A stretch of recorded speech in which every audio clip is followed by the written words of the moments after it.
अस्सलामुअलैकुम, कैसे हैं आप सब। आज भाई सुबह सुबह उठते के साथ ही मैंने क्या किया, सबसे पहले मैंने लगा ली है मशीन और मशीन में मैं डालने लगी हूँ सर्फ़। और सर्फ़ में को आप जैसे को आप सबको पता है कि मैं खुला सर्फ़ यूज़ करती हूँ, मैं कोई ब्रांड के सर्फ़ यूज़ नहीं करती हूँ। तो इसलिए मेरा पानी जो है घर में जो आता है वो बोरिंग का पानी है, मीठा पानी नहीं है। काफ़ी सारे कमेंट आ रहे थे कि आपने जो है ना सर्फ़ बहुत ज़्यादा डाला है मशीन के अंदर।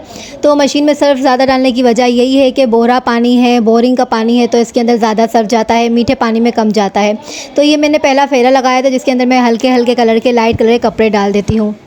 और मेरी हमेशा से आदत है कि जो मेरे हस्बैंड के कपड़े होते हैं, हल्के कलर के कपड़े होते हैं, जो ज़्यादा मैले हो जाते हैं, मेरे हस्बैंड 1 से 2 दिन पहन लेते हैं, तो उनको मैं अलग से पानी के अंदर 2 से 4 घंटे के लिए भिगो दिया करती हूँ। उसमें सर्फ़ डाल के सारे हल्के रंग के कपड़े, इनके वाइट कलर के जो कपड़े होते हैं ना, उजला और चमकदार जो कपड़ा हमें हमेशा अपने हस्बैंड को, अपने घर के मर्दों को ऊपर अच्छा लगता है, बल्कि हमें अपने ऊपर भी अच्छा लगता है।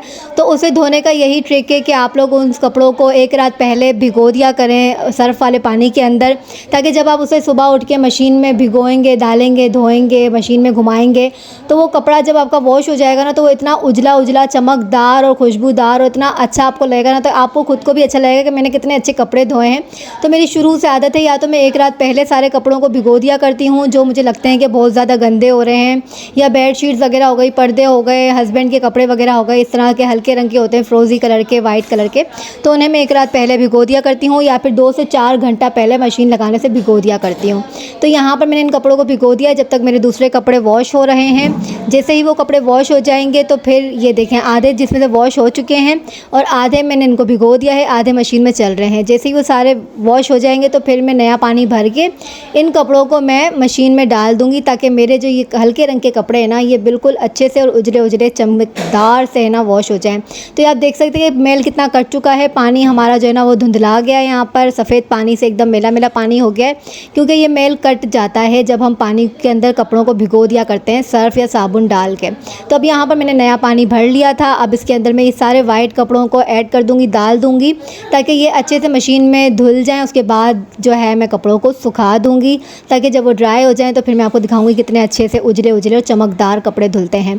तो मेरी प्यारी बहनों, जब भी आप लोग कभी कपड़े धोया करें तो इस तरह से जब वाइट कपड़े हों, मैले कपड़े हों, उनको 2 से 4 घंटा पहले सर्फ़ वाले पानी में भिगो दिया करें, ताकि आप लोगों को ज़्यादा मेहनत ना करनी पड़े और आप लोग के जो कपड़े हैं वो बहुत ही उजले और चमकदार से धुले। यहाँ पर मैंने कपड़ों को सुखा दिया था रस्सियों के ऊपर। कुछ कपड़े मैंने रस्सियों के बाहर डाले हैं, कुछ कपड़े मैंने घर के अंदर ही बालकनी के अंदर डाल दिए हैं, सुखा दिए हैं। तो ये देखें, ये बाहर कपड़े को सूख रहे हैं, कुछ रस्सियाँ लगी हुई हैं बाहर, और कुछ कपड़े जो है मैं बालकनी के अंदर ही सुखा देती हूँ, क्योंकि यहाँ पर भी हवा बहुत आती है, धूप बहुत आती है। ड्राई हो जाते हैं 2 से 3 घंटे के अंदर मेरे सारे कपड़े ड्राई हो जाते हैं। तो यहाँ पर मेरे सारे कपड़े ड्राई हो चुके थे, तो मैंने बोला जल्दी जल्दी से इनको उठा लिया जाए, क्योंकि आपको पता है कि बालकनी में मेरी जो है ना पहले ग्रिल लगी हुई थी, जाली लगी हुई थी, अब वो नहीं है, तो कबूतर वगैरह जो हैं, सारे परिंदे हैं, वो अंदर आ जाते हैं बालकनी में, तो कपड़े जिनकी वजह से ख़राब हो सकते हैं।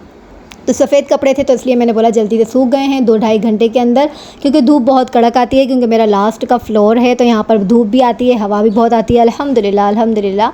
तो बस यहाँ पे कपड़े सूख गए थे, मैंने जल्दी जल्दी से कपड़ों को उठाया, और उठाने के बाद, क्योंकि मेरी आदत है, मैं कभी भी एक काम के ऊपर चिपक नहीं जाती हूँ कि कपड़े धुल रहे हैं तो कपड़े ही धोते रहो। मेरी आदत है कि जब मैं अगर एक तरफ कपड़े धो रही हूँ तो साथ में किचन भी साफ़ कर लिया, किचन साफ़ कर लिया है तो फिर दूसरा काम कोई निकाल लिया। तो यहाँ पर मेरी ऐसी आदत है कि मैं एक जगह पर काम करते करते नहीं ठहरती हूँ। यहाँ पर मेरे कपड़े सूख चुके थे, मैंने बोला जल्दी जल्दी से कपड़े उठाऊँ ताकि दूसरे काम अपने घर के निपटा सकूँ। तो हर औरत को यही करना चाहिए कि उसे अगर एक ही जगह पर चिपक जाएंगी कि नहीं भाई अभी यही काम किया तो अब हम बहुत थक गए हैं, हमारे दर्द हो गया है कमर में, यहाँ वहाँ, तो फिर हम कुछ और नहीं कर सकते। तो यहाँ पर मैंने अपने सारे कपड़े जो है उठा लिए थे। अब बाहर बालकनी के अंदर जो कपड़े सूख रहे थे, रस्सियों के ऊपर डाले थे, वो भी मैं उठा रही हूँ। तो जब वो कपड़े उठा लूँगी उसके बाद फिर जो है मैं अपना दूसरा काम करूँगी, क्योंकि कपड़े धुल चुके थे, कपड़े ड्राई भी हो चुके थे, घर के सारे काम मैंने कर लिए थे, किचन वगैरह मैंने साफ़ कर लिया था, साथ ही साथ में लगी हुई थी हर काम के ऊपर, ताकि मेरा मज़ीद और कोई टाइम बच जाता है तो मैं मज़ीद दूसरा घर का कोई काम कर सकूँ। तो बस यहाँ पर हमारे सारे काम आहिस्ते आहिस्ते चल रहे थे, दिन हमारा आहिस्ता आहिस्ता गुज़र रहा था। और बहुत सारे कमेंट आ रहे थे मुझे, तो वो कमेंट के भी जवाब मुझे आज देने थे कि बहुत सारी बहनें हैं, बहुत सारे भाई हैं जो मेरी वीडियोस वॉच करते हैं और फिर मुझे कमेंट करते हैं, तो लाजिम सी बात है कि मुझे उनके कमेंट का जवाब भी देना होता है। तो यहाँ पर ये देख लें, सारे कपड़े जो हैं मैंने वॉश किए हैं। इन कपड़ों को वॉश करते करते पूरे 2 दिन मुझे लग गए हैं, क्योंकि एक दिन जो है मैं डार्क कलर के कपड़े होते हैं मेरे और मेरी बच्चियों के, वो कपड़े वॉश करती हूँ, और जो दूसरा दिन होता है तो उसमें मैं बेडशीट्स वगैरह हो गई या फिर कोई भी ऐसे गंदे ज़्यादा कपड़े हो गए कि जिनमें बहुत ज़्यादा मैल कुचैल है, तो फिर उनको मैं अच्छे से साफ़ करती हूँ ताकि कपड़ों में कोई कॉम्प्रोमाइज़ नहीं होता। अच्छा जी, तो मुझे कुछ कमेंट आए थे कि सिस्टर आपने यहाँ पर जो अपने बेडरूम के अंदर 3 कबर्ड वाली अलमारी रखी हुई है, इनकी सेटिंग आपने सही से नहीं की हुई है, क्योंकि 2 कबर्ड आपने एक साथ रखे हुए हैं और जो तीसरा वाला है ये आपने गलत रखा हुआ है, क्योंकि इसका हैंडल जो है वो इस तरफ कॉर्नर पे आ रहा है, आपको ये दीवार की तरफ लगाना चाहिए। तो ये अलग अलग से तीनों बॉक्स हैं, ये अलग अलग से हैं, क्योंकि जब ये मैंने ख़रीदे थे, बाय करे थे, तभी मुझे ये लेना नहीं था, लेकिन किसी मजबूरी के तहत मुझे ये लेना ही पड़ा, क्योंकि मेरा बजट आउट था उस वक्त, और जितना मेरा बजट था उसके अंदर यही वाली अलमारी आ रही थी। तो ये मैं लेकर आई थी, लेकिन ये फिर कहीं पर भी रूम में, घर में कहीं पर भी सेट नहीं हो रही थी, और ये 2 बॉक्स तो एक साथ जुड़ जाते हैं, ये तीसरा वाला जो बॉक्स है वो अलग ही रहता है। मैंने बहुत कोशिश की है, कभी इस दीवार पे रखे, कभी उस रूम में रखे कि इसका कुछ सेटिंग बन जाए, लेकिन इस तीनों डोर्स की जो है ना सेटिंग नहीं बन रही है। बहरहाल इसका भी हम कुछ ना कुछ करेंगे इंशाल्लाह। यहाँ पर जो है मैंने जब अलमारी को देखा तो फिर मेरा दिल हो गया कि क्यों ना इस अलमारी को सेट कर लिया जाए, क्योंकि हस्बैंड की और बच्चों की अलमारी का जो ड्रॉर था वो मैं पिछले लास्ट वीक में सेट कर चुकी थी, और अपने लिए मुझे टाइम नहीं मिला था, तो मैंने सोचा कि क्यों ना आज जो अपना मेरा कपड़ों का ड्रॉर है उसको मैं नीट एंड क्लीन कर लूँ, सेटिंग कर लूँ। सर्दियों के ये कुछ कपड़े हैं उनको अपनी जगहों पर रख दूँ, क्योंकि अब सर्दियाँ तो है नहीं, गर्मियाँ हैं, तो ये सारे कपड़े यहाँ पर मैंने निकाल लिए थे। निकालने के बाद मैंने बोला कि क्यों ना इनकी सेटिंग कर ली जाए। अब जाहिर सी बात है, अलमारी है उसके अंदर 10 बार कपड़े निकलते हैं फिर जाते हैं, तो सारा जो है ना सिस्टम आउट हो जाता है। तो आज मैंने सोचा कि क्यों ना अपनी अलमारी को फिर से तरतीब दी जाए, सेट किया जाए, और सारा कबर्ड जो है तरतीब वाइज रखा जाए। यहाँ पर जो ऊपर का ड्रॉर आप देख सकते हैं, यहाँ पर सारे शादियों के, ईद के जो भी फैंसी ड्रेसेस होते हैं ना, वो यहाँ पर इस ऊपर ड्रॉर में रखती हूँ मैं हमेशा से। अब ये इनका जो हाल है बेहाल हो चुका है, तो अब हम इनको तरतीब देंगे और आपको दिखाऊंगी कि जब मैं तरतीब देती हूँ महीने महीने में मैं कबर्ड को साफ़ करती हूँ, क्योंकि कबर्ड जो है ना बार बार साफ़ नहीं होती है। इसमें मेरा बहुत सारा, एक कबर्ड के अंदर बहुत सारा सामान होता है। बच्चों के जो होते हैं वो मैं, बच्चे कर लेते हैं वीक में, 2 वीक के अंदर अपने अपने ड्रॉर साफ़ कर लेते हैं, लेकिन जो मेरा ये कबर्ड होता है ना, मुझे अपने लिए बहुत मुश्किल से टाइम मिलता है। तो आज मैं आपको दिखाऊंगी कि मैं अपना कबर्ड किस तरीके से साफ़ करती हूँ और उसे किस तरीके से मेंटेन करके रखती हूँ। तो यहाँ पर सारे शादियों के कपड़े, ईद के कपड़े थे, इनको निकाल रही थी। और ये मेरा खूबसूरत सा प्यारा सा क्लच है जो मैंने कुछ साल पहले लिया था, ये मुझे 1000 रुपीज़ का बहुत अच्छा मिल गया था। तो इससे मैं कहीं भी शादी वगैरह में जाती हूँ या ईद बारात होती है तो मैं इसे हैंग कर लेती हूँ। यहाँ पर ये मैंने सारा ड्रॉर खाली कर लिया था। यहाँ पर आप डस्ट देख सकते हैं कि भाई अलमारी खुलती है उसमें भी डस्ट चली जाती है, डस्ट का क्या करें। तो ये मेरे पास वाइप्स हैं, हमेशा की तरह मैं इन्हीं से नीट क्लीन करती हूँ अपने ड्रॉर वगैरह। तो यहाँ पर मैंने एक वाइप्स ले लिया है, इससे मैं सारी जो डस्ट वगैरह है इसको नीट एंड क्लीन करूँगी, यहाँ पर साफ़ सुथरा कर लूँगी।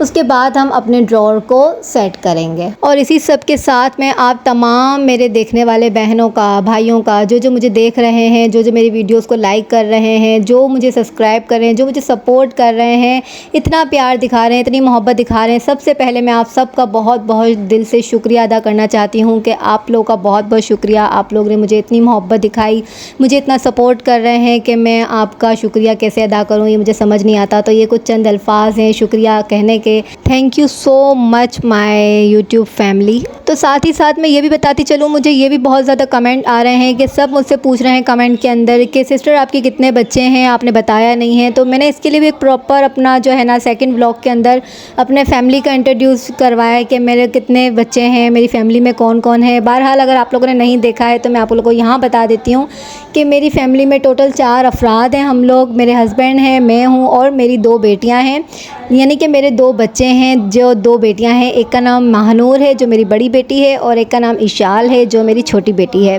तो अल्हम्दुलिल्लाह अल्लाह पाक ने मुझे 2 बेटियों से नवाजा है और मेरी दुआ है कि अल्लाह इनके नसीब बहुत अच्छे करे, आमीन। अच्छा जी, यहाँ पर आप लोग देख सकते हैं कि ये मेरे पास जिप लॉक बैग हैं। मेरी आदत है शुरू से कि जो भी मेरे ईद के कपड़े होते हैं, शादियों के कपड़े होते हैं, जो हम फैंसी ड्रेस सिलवाते हैं, वो जब मैं इस तरह के जिप लॉक बैग में रख देती हूँ। ये अक्सर आपने देखा होगा लॉन के ड्रेसेस वगैरह हम खरीदते हैं तो इस तरह के जिप लॉक बैग के अंदर वो लॉन के ड्रेसेस वगैरह आते हैं। तो फिर मैं उन बैग्स को जो है ना वो ज़ाया नहीं करती हूँ। कभी भी शॉपिंग करने जाते हैं तो हमें अच्छी मोटी वाली जो शॉपर्स वगैरह मिलती हैं, मैं उनको ज़ाया नहीं करती हूँ, फेंकती नहीं हूँ, मैं उनको संभाल के रख दिया करती हूँ कि जब मैं अपनी अलमारी को साफ़ करूँगी, अपने ड्रॉर को साफ़ करूँगी तो उसमें ये ईद ब्याह के, शादियों के फैंसी ड्रेसेस वगैरह होते हैं वो इसमें संभाल के स्टे करके रखूँगी। तो ये आप लोग देख सकते हैं कि मेरी अलमारी को मैंने किस तरीके से सेट किया है, और मैंने अपना हर ईद का कपड़ा, शादियों के कपड़े, मेरी बच्चियों के ईद के, बर्थडे के जितने भी ड्रेसेस वगैरह होते हैं जो फैंसी होते हैं, वो मैं इस तरह से सेव करके संभाल के उनको पैक करके रख देती हूँ। ये कपड़े अभी यूज़ में नहीं है, इसलिए इनको सबसे नीचे रख दिया है। फिर आती है मेरे रेगुलर ड्रेसेस की, जो मैं रोज़मर्रा की ज़िंदगी में पहनती हूँ। तो ये इतने से ही कपड़े हैं मेरे पास, तो ये मैंने यहाँ रख दिए हैं। अल्हम्दुलिल्लाह फाइनली मेरा कबर्ड आज जो है ना प्रॉपर तरीके से सेट हो गया है।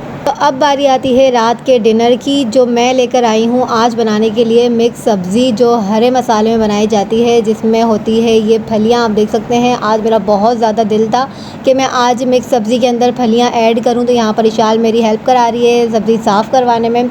तो मैं लाई हूँ बैंगन, पालक, फलियाँ, और इसमें हम मिलाएंगे आलू, धनिया, सोया, ये सारी चीज़ें मिलाकर हम जो एक मिक्स सब्ज़ी बनाएंगे। तो यहाँ पर हमारी सारी सब्ज़ियाँ साफ़ हो चुकी थी, नीट कर लिया था हमने, कटिंग कर लिया था। अब इसे अच्छी तरह से वॉश करने की बारी है कि इसे खूब अच्छी तरह से वॉश करना है।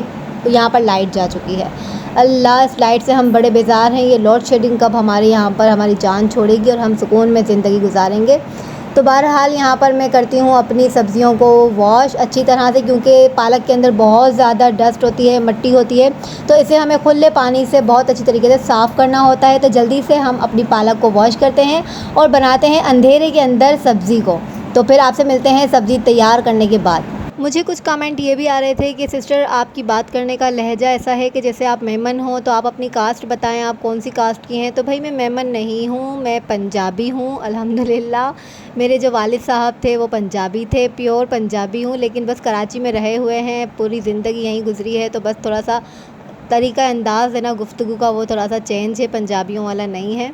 तो बस मैं अल्हम्दुलिल्लाह वैसे पंजाबी हूँ। हाँ, रात का डिनर हो, खिचड़ी हो, मिक्स सब्ज़ी हो और अचार ना हो, तो फिर खाने की वो बात नहीं रहती है, वो मज़ा नहीं रहता है। तो भाई मैं लाई हूँ मज़ेदार सा नींबू का अचार और गाजर और केरी का मिक्स अचार। बाज़ार गई थी, वहाँ से ले आई थी, क्योंकि आज हमारे घर में बनने वाली थी खिचड़ी और साथ में मिक्स सब्ज़ी। तो भाई बिस्मिल्लाह करते हैं और अपना खाना स्टार्ट करते हैं। ये फ़िश आप देख सकते हैं, भाई हम लोग घूमने गए थे मनोड़ा, आपने मेरा लास्ट व्लॉग देखा होगा।